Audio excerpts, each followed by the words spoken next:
Good evening, ladies and gentlemen. We're going to start a little bit early tonight just because I'm actually in a okay mood today. So, and interviewing a promotion that is near and dear to Nathan's and my heart, the WXW. Now, if you remember back before, we actually interviewed a cat back there by the name of Vertigo Rivera.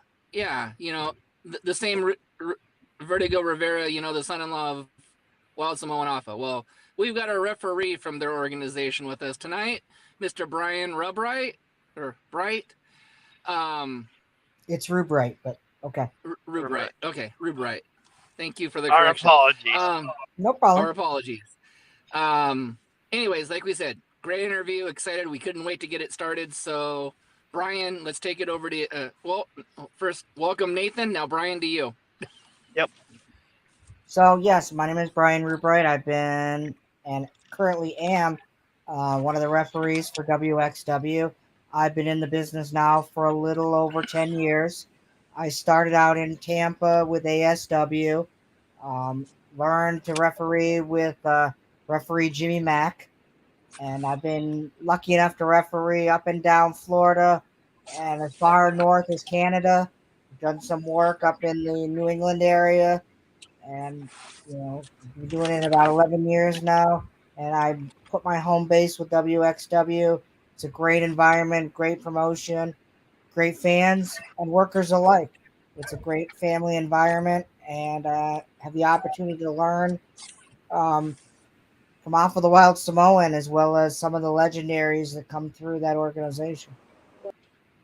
Oh, sorry. That and what a better person to um learn from, you know, than the wild You're Samoan welcome. Alpha. Yes, sir. This is Oh, our other great. A co-host, Big Buddy zebra. Dodge. Hello, Without a sir. To breath. be to be fair, he's a manager, so that's why he said that about referee. So my first question is, who were some of your wrestling heroes growing up? I was big with Demolition was my favorite tag team. Uh, I grew up really emulating the Big Boss Man, and he's what wanted to start me going into the business, but it also what kept me out of the business because I really didn't want to face him and possibly get the nightstick. Um, but Can't blame. also why in my regular profession I also work as a correctional officer myself when I'm not wearing the stripes. Very cool. Uh, all right. Well, I guess I'll just chime in with my first question. I'd like to know, sir, what's it like working for WXW, especially the Wild Samoans? Like I said before, WXW is a great family environment. I've had the opportunity. Um, I had Mrs. Anawahi at my graduation when I graduated from college. It's a family environment that, and from the moment you walk in, everybody is, "Hey, how you doing?" Um, hugs and all around. There's no drama, no backstage drama, no issues. And it's one big family environment. When you've been there a while, you really come to think of Afa and Miss Anawahi as mom and dad because they're there and they care about making sure that you succeed. There's no, you know, big time in or big league in there. Everybody's just there to make sure that everybody else succeeds, and we make WXW succeed, and that's why we're all there. I love that answer. Big Buddy, your question? For a referee. Yes, Do I have to be nice today? yes. Oh, Yes, this is a legendary family that he works for, so be nice. okay. So, it's an honor to have you, by the way. Thank you, sir. How long have you been in the business? A little over 10 years now. I started, um, I was, the way that I started was I was driving down Hillsborough Avenue in Tampa, Florida. There was a sign at a pool hall, live professional wrestling every Friday. That's where I found out about ASW. I talked to the promoter there, Vinny, and Mhm. asked him how much would it cost to train me. And basically his answer was, you come in and you do the grunt work, you set up the chair, set up the ring, Yep. and we'll train you. So they trained me. I originally went in there to wanting to be a wrestler, and I said, look, we can train you to be a wrestler. It might take a while with your size and your stature, but we can make you a referee next week because you're the perfect size, you're the perfect weight, you make everybody look humongous, and the rest, as they say, is history. I've been doing this now over 10 years. Um, had the opportunity to work in the ring with everybody from the guy that just got out of training all the way up to demolition. So I mean, I enjoy it. It's a great experience, and It that's why I is. tell everybody, if you have a dream or you have something that you want to do, don't put it off. Grab the bull by the horns and go out and do what you want to do. Because you only have one shot at life. So don't You look really back do. with regret saying I should have done this or I should have taken that opportunity. Do it. I've been in the business over 8 years. I've always wanted to become a wrestler myself, but I started 8 years ago. I'm 41 now, so I kind of started late and said, you know what? What else can I do? I have back issues. And he said, well, you look like excuse my language, an asshole kind of person. And I'm like, well, yeah, of course. And he's all like, how about manager? And I said, okay, tell me your gimmick. And I'm like, I love money. It's like, there you go. There it is. So I made it, and now I'm managing probably one of my. I started my own brand, Big Money Exchange, and have, as I like to call them, big money talent. So I was about to give up, and then I meet this beautiful lady over here. Yes, I'm kissing her butt. Sorry, but He doesn't want to no, sleep she. on the couch. Yeah, it's a long story, but no, she pushed me to keep going, keep going, keep going, keep going, because I was like, we moved up to Washington, and I'm like, there's no shows, and I'm not with my guys anymore. Physically there, like I can't go there getting shows or gigs. So I'm like, what do I do? Well, you could travel, so I'm traveling back and forth from Southern California to back up here. Yeah. So I never gave up. So And then that's what you got to do. I mean, if I didn't see that sign and take that opportunity, who knows what I would be doing now. by the way, being a heel, do you know how to count to three for the heels? Sometimes two and a half, maybe. I just lucky I've got enough fingers here that I can make it to three. I hope so. No, Dodge, I you've told you be asked that. nice. No. Let me say that you've I asked that can. to a lot of people. That's the most honest answer we've ever gotten on that. That's a first. Yep. And he's wearing the Yep. So Remember top. legendary family be nice.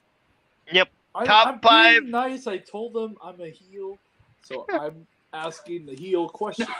That's He it. is. I'm Okay. So being the good. next question is top five male wrestlers of all time. Of all time, well, of course you got to start. Number one has got to be The Rock. The Rock put the butts in seats for from probably about a good 10 years or so, if not longer. Um, Number two, if you're looking from the heel side, it's got to be Jake the Snake Roberts, the master of the promo. It doesn't matter. He didn't have to get his hands on you because he could run the mouth, and that's what's important. Keep your. They always talk about your bump card. Don't punch out and make all the punches of your bump card at one time. So if you can run the mic, that's great. Number three, Hulk Hogan. He created between him and the rock and roll wrestling connection that we saw in Yep. the 80s. Yep. Number four, my personal favorite, Mr. Anderson. Um, he Yep. definitely another master of the promo. And following up, I gotta be a homer here, but I gotta say Chico Adams, at least in the Chico. independents, because he's a very likable, humble guy, but he still can go out there and get business done when he needs to. So I mean, that would be my top 5. Very good picks. Very good top 5. So, Yeah. Tony, are you still with us? Okay. Okay, go ahead, big buddy. Your top 5 female wrestlers of all time. Well, again, you got Ronda Rousey. She once again, putting butts in the seats, can show that women and can go. Um, I believe it was Ivory. She was the only Triple Crown holding wrestler. Yeah. WWE, Glow, and TNA. You've got Stephanie McMahon got in the ring too, to show that once again, it doesn't matter if you got money or what have you. You got to remember the combination. I got to tie him up with Bray Muda and Mae Young.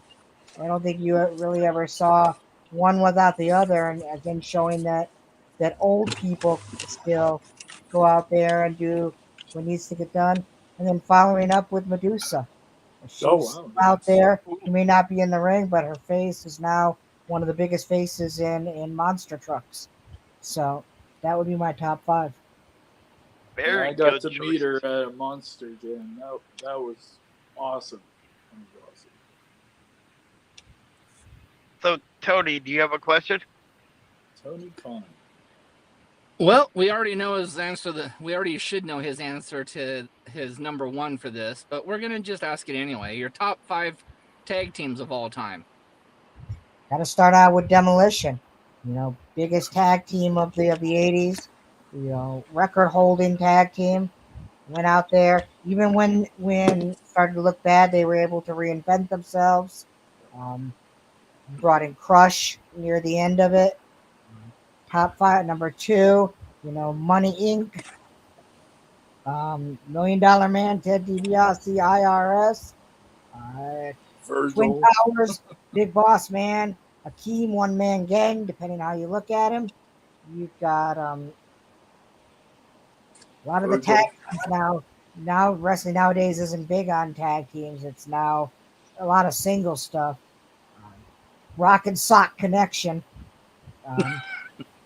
That was a lot of Gaga, but they made it work.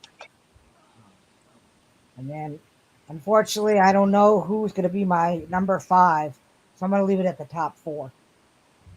Sounds good. Can you tell us some of the biggest rivals right now in WXW? Or rivalries, I mean? Right now, the biggest rivalry has to be WXW versus Battlefield Pro Wrestling. Battlefield Pro came in. If you happened to watch our Facebook Live from our last show before we went on hiatus, they came in the beginning talking about friendship and camaraderie. By the end of the show, they were dividing our locker room, taking titles off of people, such as Chico Adams dropping the title to Battlefield Pro, and now they're coming to our building in July, thinking they're going to run a show there. If I was them, I'd watch out because WXW doesn't play. So they came in with a surprise attack, but it's not a surprise anymore. That's why you don't mess with the heels. I'm just saying. Or you don't mess with somebody in their home building. I mean, that's just True. You don't mess with a wild Samoan, period. Oh hell. that too. I'd rather go on my knees and be like, hey. Here. Well, the saddest part about the whole thing is they turned Vertigo, so Vertigo's now on the side of Battlefield Pro. But so that's causing a lot of drama in the Anawahi household right now. Between what side is Vertigo going to come on? I wouldn't want that drama on my head right now. I'm already dealing with drama. So, Big Buddy, you got a question? Oh, it's my time. Yay. If you could book a WrestleMania event card, who would you have? It could be Indies, it could be Hall of Fame, it could be anybody. Who would you have from match 1 to the main event? Um, well, if I was going to book a WrestleMania, I'd do it hometown. I mean, I bring some indie guys in to work with some of the WWE guys. We had a guy at WXW, Brian Maddox. Um, I would probably, it would be him versus somebody like Abyss, because it was the same. It was the same gimmick. It was the same persona, and give these young kids a chance to get their face out there. I do, Chico Adams versus one of their mid carders. I do maybe bring Rey Mysterio to work with some of the high flyers. But no matter where we had the event, I would go out and look at the independent shows and say, "Hey, you want to come work WrestleMania?" Give some of the people that have been out there and working in the business who normally doesn't have the opportunity. And that's what's great about having the Performance Center down here in Orlando, is that we have the opportunity for a lot of people to be seen and who might not have that opportunity. But that's just what I would believe in, is giving the new generation the opportunity rather than just booking the same old matches every time. There's a sorry, stop the questions, but one of my friends actually in Southern California, Zyra, she was actually, I guess you could say, part of a promo on NXT. It was amazing to see her just on NXT, even though it was like in the parking lot hanging out with, one of the NXT female stars, and Mello walking by, saying, "Hey, cutie," or whatever. I was like, dude, she used to train me a little bit. Like, what? It's amazing seeing the indies now slowly coming to those big leagues. Right. And that's what They NXT is. more. It's supposed to be that provisional promotion where you have that stepping stone. You're not WWE talent, but you're no longer indies. And they use that to push people up. So you're in like the AAA league, almost to the majors type Exactly. thing. Yep. You're welcome. Go ahead. Tony, you're up. Okay, well, now it's a question near and dear to Brian's heart. Sir, your top 5 referees of all time. Got to go with Goose. Goose has got to be number 1. Number 2, Little Nate. Number 3, Dangerous Danny Davis. I think one of the first referees ever to be banned for being a referee. Number 4, I got to give a shout out to the man that trained me, Jimmy Mack, and referee Beavis out of WXW. That would be my top 5. Wow, that was a quick top 5. The man knows. Yeah. Man, so what? Like, if you had like a chance to referee one dream match, no questions asked, who would be in it? I think I would have loved to referee the Boss Man versus Nails promotion or promo. Oh. Just because you never know what was going to happen. You had 2 people with 2 extreme gimmicks, and you just sat there and you go, who knows what's going to happen here? And thank you for saying that. That's why I love doing this podcast, because I don't think a lot of people remember who Nails is. You know what I mean? Which is a shame, because he did a lot for the short time that he was, in the WWE. I do remember Nails. Mm-hmm. So I'm going to ask the hard-hitting question, and I know I'll be your number 1. So I'm going to just ask your top 4 managers of all times. Go ahead. You gotta. All right, Big Buddy, you're number one. Thank you. That's a first. Number two. Number two is we got a tie between Paulie Dangerously and Paul Ellering. Ooh. Number three, you got that Brother Love. You know, he was the guy that brought the Undertaker in. He was the first manager for the Undertaker after $1 Million Man. Yep. Number four, WXW's fine Brian Richards. He definitely the man stepped up, put the tights on, and took on Haku. So if that doesn't take you into the top five, nothing does. And facing Haku? No, thank you. No, I'll get Jimmy the Mayhem against him, but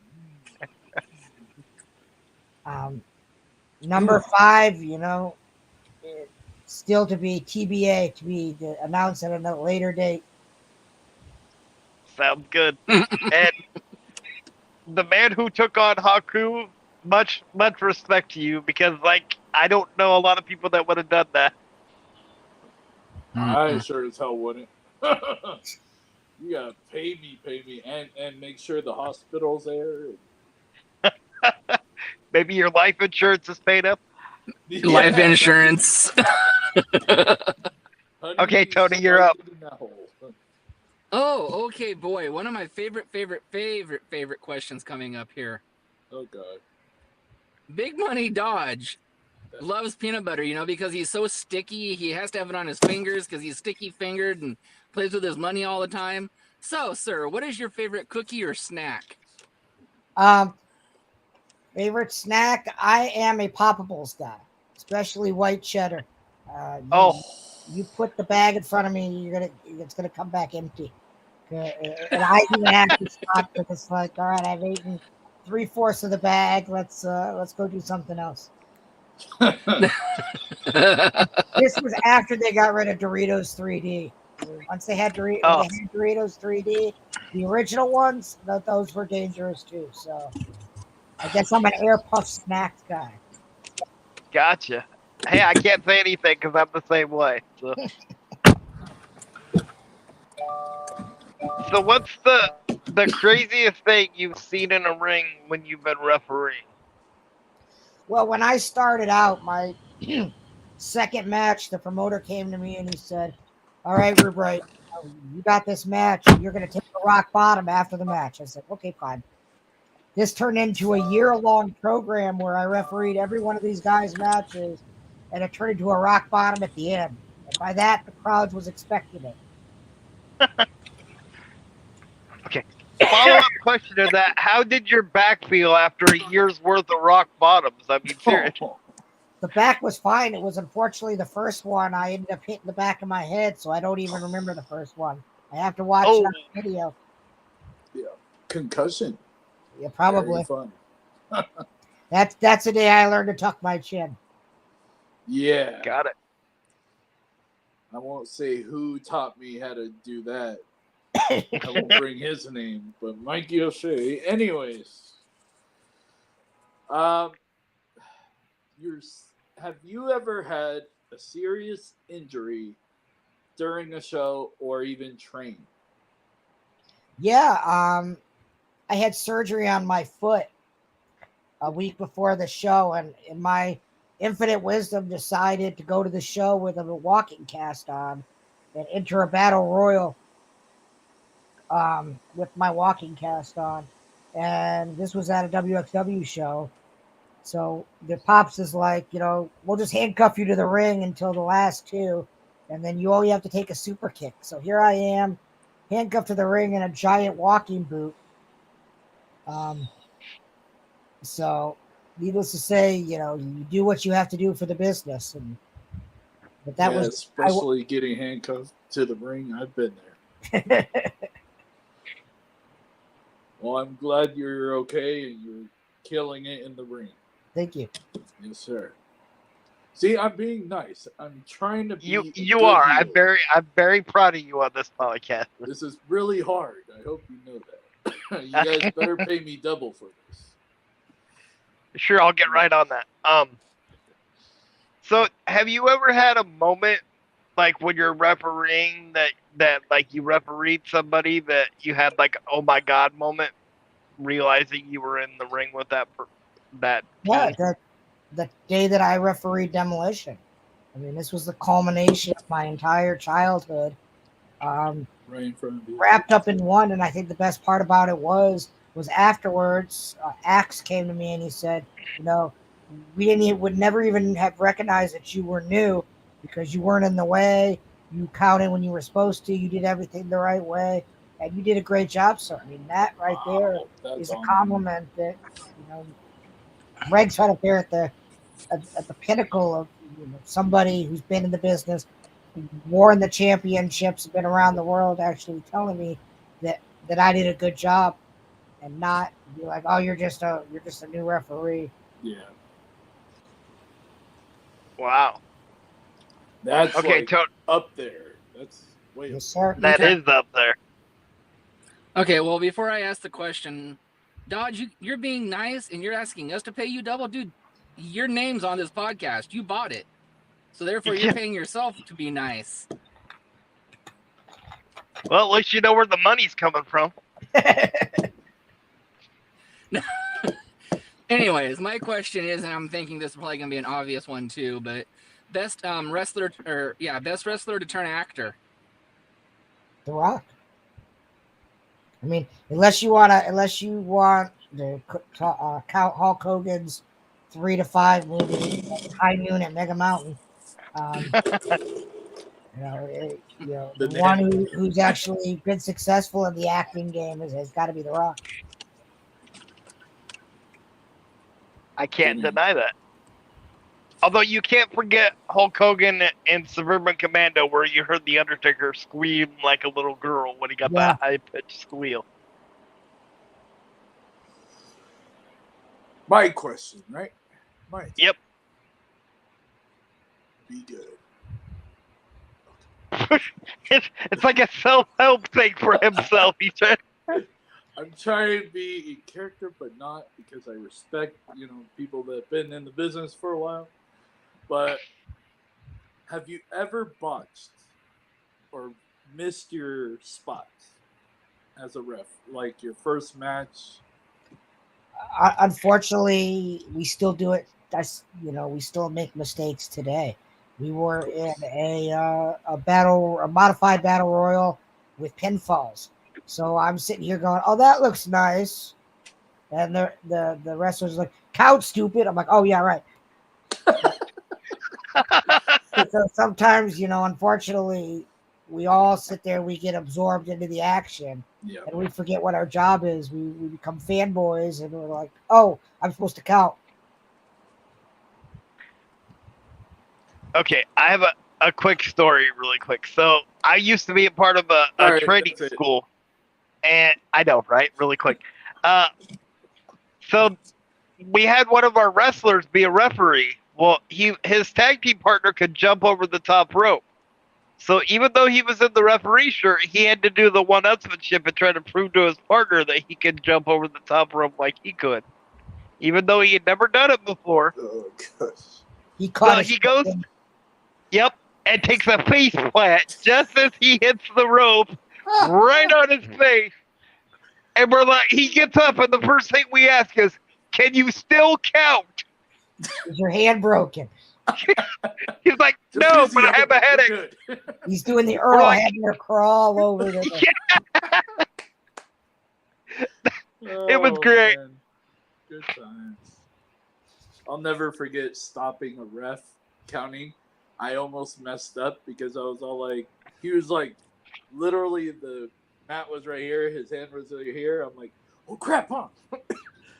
So I'm like, and he already counted 3, and I'm like, oh. It's like nobody saw that, right? From the boys, I was all like, I know. I just saw the finisher, and I thought it was really cool. It looked really painful, and didn't see the ref until the last second, literally. Yeah. I'll never forget that mess up. I got yelled at by both the opponent and my guy, so I was like, Lesson learned. Won't do it again. Sorry. It's like now we have to make up this story to get my title back because of you. Hey, it's my first Just helping you match. be creative. Yes. Yeah. But go ahead, Tony. So, Oh. actually, so can you tell us some of the WXW wrestlers that are like right on the cusp of being like, the next big stars? Again, you've got Chico Adams. Why he's not signed yet, I have no idea. You have the former members of the New Breed, Sean Scott and the notorious VIN, Vinnie Mac. Those two should have been signed a while ago, just for their personalities. Right now, those three are probably the biggest or the closest that I would say. But again, I also have to follow up with Brian Richards. You got somebody who's not only managerial trained but wrestler trained. Why he hasn't been given an opportunity.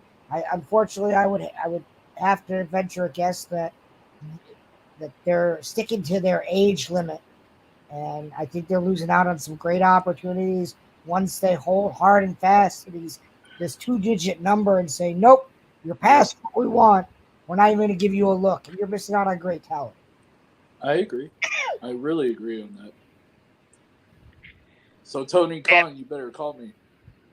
And I have to admit, the matches that I saw with Vertigo and Vinnie Mac were incredible. So I completely concur with the people that you said. So I would say Vertigo, but he turned his back on WXW, so he's got some more. No, that's back in my good graces. That's completely understandable. All right, big buddy, you're up. Oh, I thought it was Tony Khan. Tony? Okay, Tony, you're up. Okay. I'm being nice. You're welcome. Well, then don't bring. He is actually trying to. He is trying to be nice. Well, then, okay. What is the? Normally, we ask this in a different way. So I'm just gonna. What's the biggest advice you've learned, or what's the biggest advice either of the Samoans or anybody in the Samoan dynasty has given you, and do you still live by that advice today? I do. It's mostly keep your ears open and your mouth shut, and don't put your whole personal life on Facebook because it'll get you burnt. I probably have lost out on opportunities back in the day from some of the stuff that I posted, and I wish I would have had a chance to go back and not be as vocal on Facebook and Twitter as I should be. It's probably cost me some bookings, but I try. It's not so much advice as I watch people like Afa and moms and everybody else live their life and just try to live up to that emulation. They're very nice. They're superstars, Hall of Famers, and they're taking time out to try to make us successful. So if you have the opportunity to give somebody else a push, don't let your ego get in the way, because you see the same people going up as you see coming down. So give somebody a hand up, not a handout. I love that thing. I only do that for heels. I'm kidding. I'm kidding. I gotta be good. Actually, before you ask your question, if you're being that generous, can I get a loan? You're big money after all. So don't I mean, don't push it. You're I had to pushing try. it by me being nice up here. And all right, your question. Going to a ref, sir. Have you ever refed in Southern California, or would you ever want to? I'd love to. I've never had the opportunity to ref. I've been in California for personal matters, but I've never had the opportunity to work out there. I guess the closest would have to be Canada, but no, I've never had the opportunity to ref in Southern California.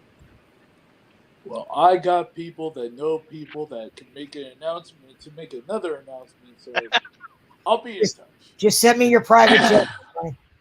Gotcha.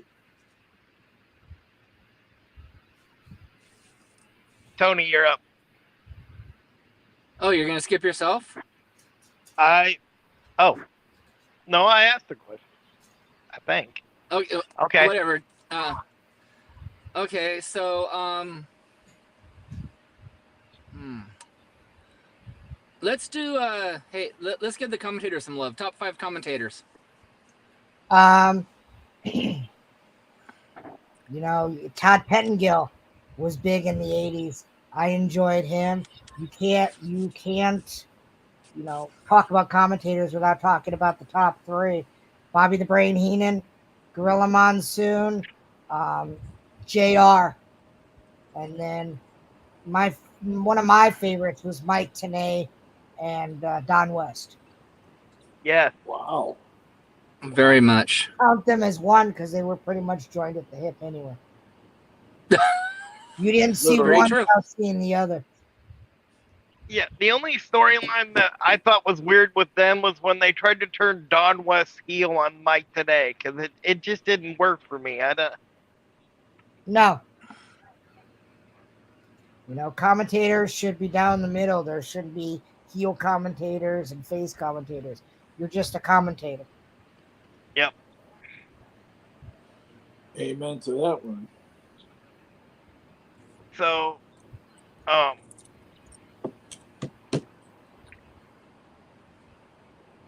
what's your favorite wrestling movie? I like No Holds Barred, just because That's a good one. it's the eternal struggle between good and evil, family, and everything else. If you're talking about amateur wrestling, it's got to be Vision Quest with Matthew Modine. Again, same concept, but it's still a great movie, even being that long ago. Very nice. If you could be signed to any of the top promotions, WWE, AEW, Impact, ROH, or New Japan, which one would you sign with, and who would you like to ref the match? One-on-one or tag. Who would you want to ref? What kind of match? Well, if I'm going to be signed as a referee, I'm going to go with AEW just because it's new. I have an opportunity to get it on the ground floor on a great opportunity.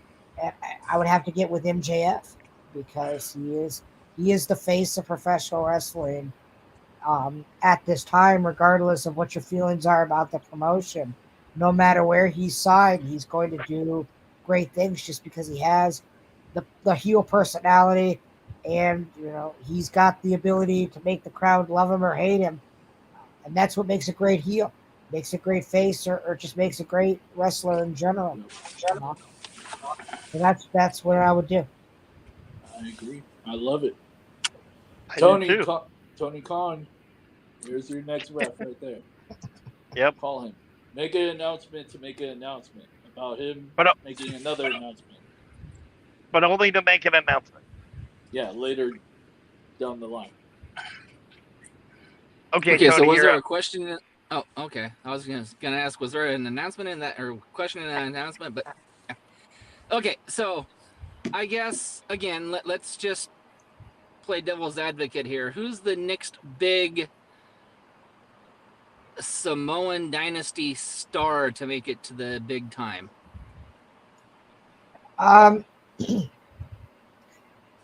The Rock's daughter just had a big match on NXT. She's signed. The Rock is keeping her under wraps till she gets a little bit better. Doesn't want to put her out there.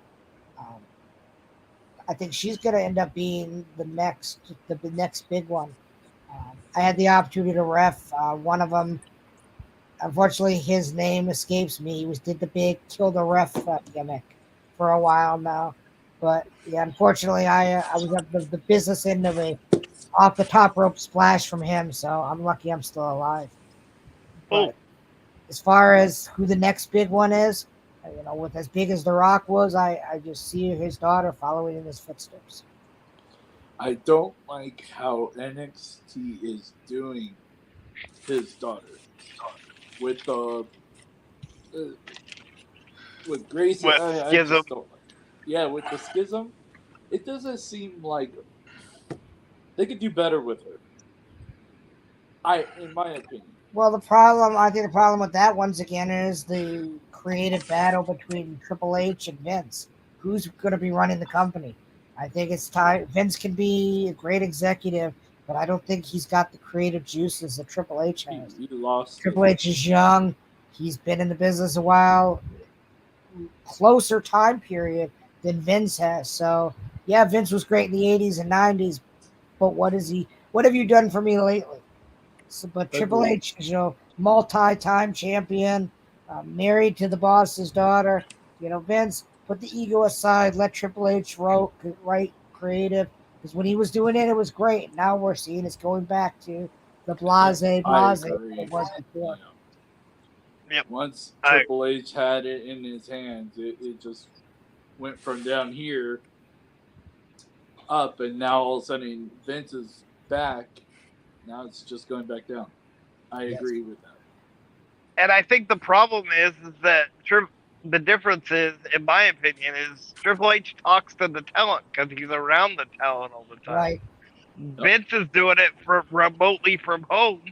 Yeah. So he's basically doing what we're doing now, but he gets all the control of the product. Doesn't make sense. From parts unknown, Vince McMahon. Exactly. True. True story. So, I think you might have answered part of this, but what's your thoughts about referees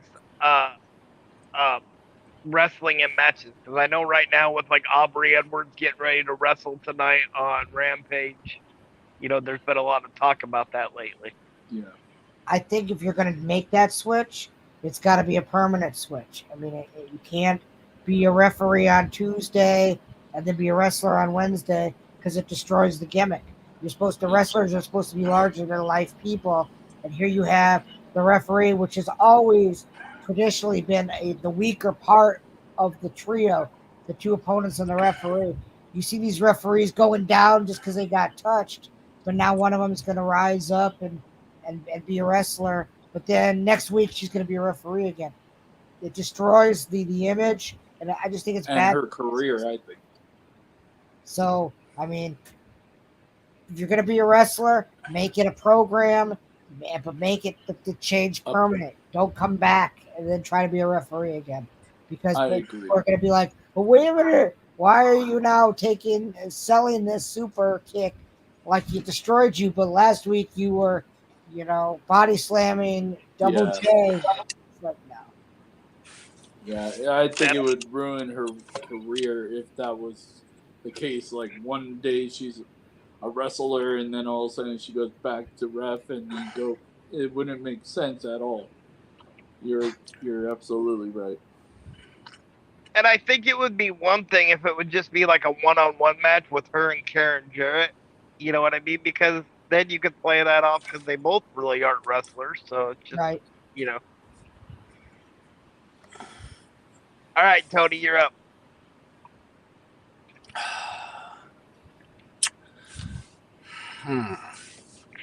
Oh gosh, he's thinking. I see the steam out of his ears. See it? See it? I do. I thought he's trying to remember how to count to 3. 1. Wait. 7. All right, Nos. Wait. I need training. Okay, so my question is, what after it's all said and done and you're out of what is the mark that you want to leave on the professional wrestling world? I think the mark that I'd like to leave is to show that old people can do the business too. It's not a business of the extremely young. And not only that, I really would love the opportunity to train somebody to do better than I did. I mean, I've had a lot of opportunities, but there's always going to be, you always hope to leave the business in a better spot than when you received it. Not only in wrestling, but in life in general. So if I can have the opportunity to train a new referee who then can go out and be the next Earl Hebner. That would be great. As long as they could count to 3 or 10 when they get out of the ring. But isn't it 20 in lucha culture though? That is Depends true. on what time it is. I mean, if the show's at 8, it'll really start at like 9:30. So No, but he's they right. really don't do the On the ring outside, count. in some lucha matches, they count to 20. Yeah, that's true. Or they just don't count. So, my next question is, what's the best gimmick match you've either refereed or seen at a show? I think the best gimmick match that I've ever seen has to be the character gimmick match that WWE did when they brought in all the old time gimmicks from Slick, Brother Love, and they just basically had a 1980s gimmick match, gimmick battle royal, is what they called it. Yeah. That was Yep. amazing Mhm. because once again it shows that these guys can still work and still put on a show. I love that match myself. That was at WrestleMania 17. Yeah, that was funny to watch. My Speaking question. of WrestleMania, Tampa now has its own gimmick match. It's called Whether or Not the Show's Going to Go and the Rain's Going to Stop. Because I think both days of WrestleMania almost got rained out. Yeah. Yes, it did. Yeah. Yes, but at least in that instance, we got to see Samoa Joe trying to do commentary in a rain poncho. So there was that. That's funny. Have you ever been hit by a weapon during a show? Yes, unfortunately, I was on the receiving end of a plastic clipboard from one Dr. Eric Christopher,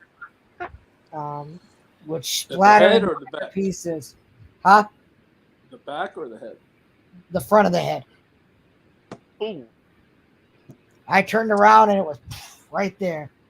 And I went, You just made the list. yes.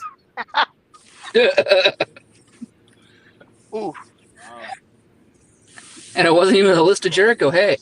No, I think it was his Christmas list. One pair of socks.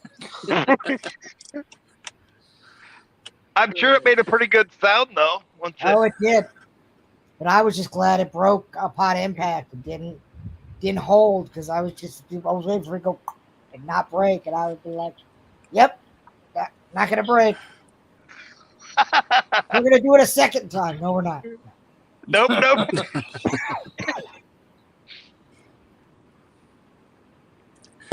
Let's see here. Oh, you're waiting on me, aren't you? Yep. I mean, is there an announcement, Tony Khan? That's what I think he's trying to figure out, if he wants to make an announcement or ask a question. I think the announcement I'm going to make is, Nathan, it's your turn. I knew that was coming.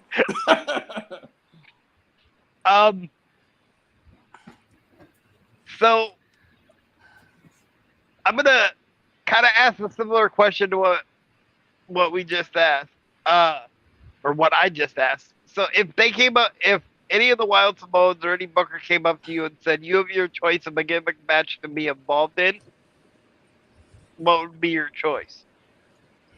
I think I would do a Falls Count Anywhere match because that gives you the opportunity to work and get the fans involved, or have an opportunity to put some plants in there. But at the same time, you're not, contained to that ring area. You have a lot more canvas to work with. And trust me, plants can be in pain too as far as those matches. I was a plant at a show in Hillsboro, Oregon for some friends of mine, and they were like, "Hey, dude, we're gonna wrestle, but we want to put this cookie sheet and have it be involved in the match. And because you're in a wheelchair, we want to hide it behind your back." It's like, all right, well, they're probably in the first or second match or something. They were didn't semi-main. They were in the main event. So I'm sitting in like 3 hours in the hot sun with a cookie sheet behind my back going, Anytime now, guys. Yes, this isn't the best thing to be sitting on, but sure, we'll work with it. So my question: have you ever refed a death match? If not, what is your opinion on death matches in professional wrestling? I've never had the opportunity to ref one. The closest I came was I was part of the cleanup crew for a Necro Butcher match, which basically was in charge of sweeping up all the glass particles and light bulb particles because the match was right before intermission. That gave me a lot of time to make sure that everything was out of the ring. And once again, death matches are just another um, item in the cornucopia of match options. Should it be a part of every show? No, because then it loses its mystique and its luster and its extremeness. Should it be totally banned? No, because then once again you lose an option for your show if the wrestlers are willing to do that. There's a great guy down here in Florida, Ruby Flyer, who enjoys those matches and advertises himself as one of the big death match guys in Florida. Do I want to be the guy who says, no, Ruby, we're not going to do that anymore? No. Give the man the opportunity to do what his skills allow him to do. But don't make every show a death match, and don't make death match palooza where every match in the show is a death match. So sprinkle it, man. Sprinkle. Yep. That's a very good point. Tony, you're up. Well, I'm not going to ask a question, but I am going to make an announcement. Uh-oh. Oh, God, you got another announcement with this announcement. I knew he was warming up for an announcement. Don't bring up Mikey O'Shea, please. Ladies and gentlemen, as we know, in the world of professional wrestling, there are great shows. And tomorrow evening, there is a great show with a great cause. CSW Wrestling in Colorado Springs is bringing headlocks for hospice. And every dime donated goes directly to hospice. We happen to have interviewed the owner and promoter on that of that promotion twice on this said podcast. He has asked for donations, and I told him we would ask for donations on the podcast up until the show. So today is the last day that I can ask for people to help. Please donate to the hospice. I can give you his PayPal, or Nathan's got the Venmo account. Yep. Donate. I mean, this podcast is even generously donated to the cause. Yes. And the final plug is Go Panda! I knew that was coming. And just so you guys know, like Tony said, that we're gonna put our literal money where our mouth is when we promote this. We have donated $100 towards the headlock for hospice. So.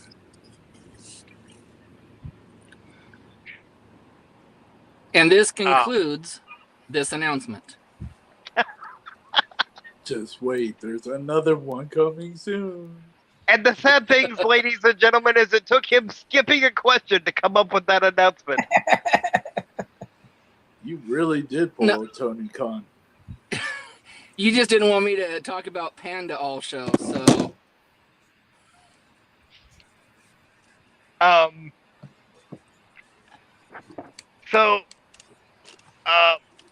What advice would you give somebody that wanted to become a referee? I would say, again, watch tapes, watch Earl Hebner's, watch Little Nate, watch Gooch, go out and get trained, because, nobody's going to just stick some guy in the ring and hope that it doesn't screw up. And again, keep your mouth shut and learn from people. There's people like myself been in the business for 10 years. There's guys that have been refereeing for 20 years. There's guys that have, I know a referee, Fred Rubenstein. He's been doing it now as longer than I've been alive. So, learn from the people that have been there. And at the end of the day, just go out and do it. If it's something that you want to do, go out and do it and enjoy yourself. That's what this job, this business is about. Is people going out and doing what they enjoy doing.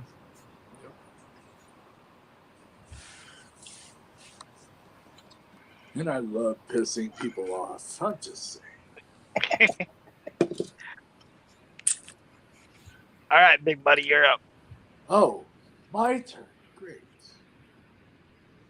If you had to choose Monday Night Raw, Dynamite, SmackDown, or Rampage, what is your top one you would rather watch than any of them?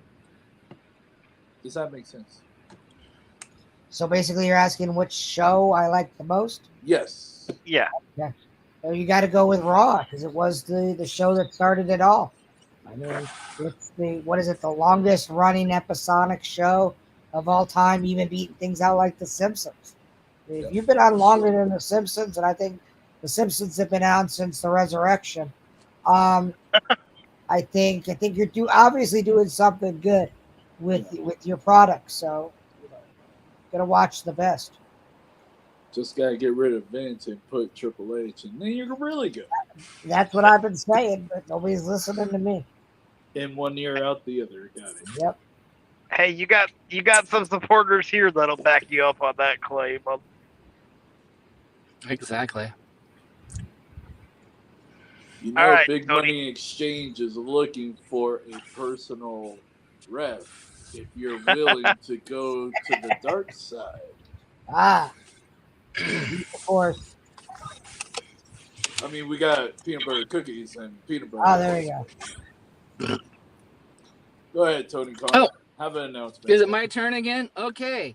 Guess what, ladies and gentlemen? There is a second announcement. That's right. I'm doing two announcements in 2 turns. Too many. Oh my god. But at this time, he didn't have to skip a question to get to this announcement. He's getting better. You're learning. Ladies and gentlemen, another up-and-coming promotion that is near and dear to our hearts, only because he's bought this podcast and he's told me to say this. Or he docks your pay. Big Money Compound, located in Pullman, Washington, starting in a mere 2 weeks. God, don't mind. Again, starting in the mere 2 weeks. You know, like you say referees can do 2. That's as far as they can count for the heels, but when it comes to the face, like that. Anyways, let me get to the good part. Big Money Dodge here is doing a first ever online training school. Where's your flyer at, Dodge? I think he's trying to find it through all his money. I mean, I know your money is close by, but you should have your promotional materials in front of your cameras. I'm doing this promo. There we go. Thank you. First show, You're welcome. $25, $150 a month. That's right. $150 a month or $25 a show. His very first trainer is none other than a man who's been in the business 20 years, ladies and gentlemen. SoCal Crazy.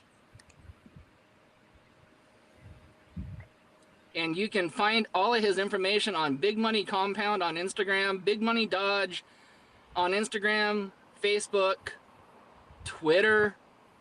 Oh, wait a minute. He doesn't do Twitter because it's a family app. That's TikTok. I don't do OnlyFans, so. I don't do OnlyFans. Okay. And again, ladies and gentlemen, this concludes this announcement. Yay. So, consideration paid for by the following. He's good. He's good. Now, where's my check, Dodge? So He's gonna give you some Dodge coin. I'll put 25 cents on Bitcoin for you. So I'm gonna ask my final question, Oh gosh. which is all-time favorite ring announcer. Ooh. You know, at the end of the day, it's Finkel. It's the Fink. He was WWE, WWF Through and through. since the beginning, and I don't think there's anybody that can rise higher than the Fink. Wow. Very nice. Dodge, your Okay. final question? The hard-hitting question that everybody wants to know. Why have you not become a heel ref and signed with Big Money Exchange? Because my representative and my attorneys have not seen the contract, Dodge. You talk about signing and heel reps and all that. I need paper, sir. I need to see the contract. We'll be in talks. Okay. All right. We will. Which As long leads as you me know how to to count to 3 for the heels and not the face, we'll be good. Right. Like shaving man. 1, 2, Okay. Oh gosh, yeah. which leads me to my final question. Yes, actually, this time I'm going to ask a question and not make the announcements. You have a question. Sir, where can we find you on your socials? You can find me on Facebook at Brian Rubright. Unfortunately, I have 2 accounts on Facebook. Make sure that you get the one with me holding the title belt. Otherwise, you might walk into my personal account. And Twitter, I'm at Ref Brian. And I don't do OnlyFans and I don't do TikTok. So those are Family app. Yeah. So those are pretty much my 2 biggest ones is Facebook and Twitter. I'll be following. All right. up, Well, sir. Before we let you go, in about a year, I'm gonna be launching my own promotion, or we're gonna be. Sorry, I'm getting better at that. We're Wow, gonna be. you're sounding like Vince McMahon. We're gonna be launching our own promotion called Inclusion Pro Wrestling Oh, cool. in Pullman. And I would love to have you come down to referee if you're available. And there'll be a charity show for the Special Olympics. Oh, you send me the information. I will definitely clear my schedule out. Awesome. As long as it's not conflicting with WXW. Hey, completely understandable. So, that's awesome. Thank you very much. You're welcome. I wanted to personally thank you from Big Money Dodge to you. Keep on killing it in the ring. Be safe, but most importantly, have fun, bro. Thank you for your time. Thank you very much. thank you. And tomorrow night, this podcast will be extremely busy. We don't call ourselves the hardest working podcast in all of podcasting for no reason, ladies and gentlemen. We're doing not only 1, not only 2, but that's right, ladies and gentlemen, in Big Money Dodge. We're doing 3 Hold on. podcasts tomorrow. I'm learning how to count. 1, 2.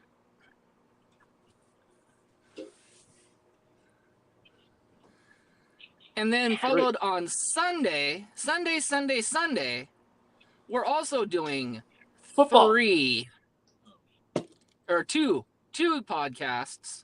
See, he doesn't even know how to count. I'm not looking at my calendar in front of me either, Big Money, so. Big Dodge. Big Dodge. And on Monday, I believe we're doing 2 podcasts. 2. And ladies and gentlemen, that's right. Even on Tuesday, and probably one of the most important interviews I'm looking forward to, because hold on, I want to bring it. I want to say it. Have the honor. That's fair. Hold on. That's fair. Hold on. You don't pay him. I pay him, so I get to say it. Ladies and gentlemen, boys and girls, children of all ages, Big Money Exchange proudly brings to you its VP of Big Money Exchange, my best friend, my brother from another mother, Boom mayhem this Tuesday at 7 o'clock. Sesame, Daddy. Yeah. Very good announcement. Big money, but I did get some flashbacks to the New Age Outlaws. I'm just saying. Followed by another interview at 8 o'clock that evening on Tuesday. That's right. So for the next 4 days, we're running multiple interviews. And ladies and gentlemen, we'll actually be close to 100 interviews sometime in July. Believe that? Ladies and gentlemen, we just celebrated 50 here not too long ago. But we're going to celebrate 100 There's a 5-0 in 5-0. early July. 5-0 Yeah, time he's to trying go. to write you another ticket, Dodge. So, for Big Money Dodge, I'm Anthony, and for our host who needs to go and get his damn fleet up, Nathan, we'll see you tomorrow. We'll see you tomorrow afternoon, guys. Thank you very much. Take care of them. Bye-bye now.